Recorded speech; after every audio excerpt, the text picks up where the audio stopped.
Let's see how to upload an image in Canva. Firstly, all we need is a blank design. So in this case, let's create one.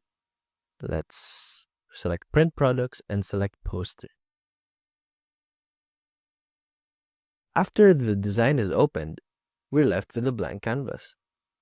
We then now go to the left-hand side and look for the Uploads tab.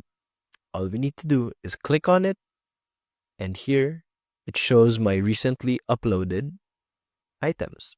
In this case, I want to upload this freshly sliced picture of a dog.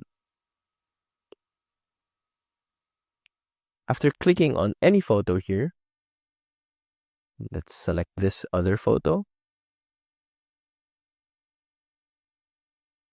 Let's just resize it.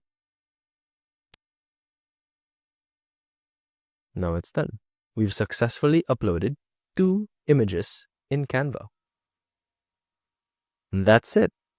That's how you upload images in Canva. See you soon.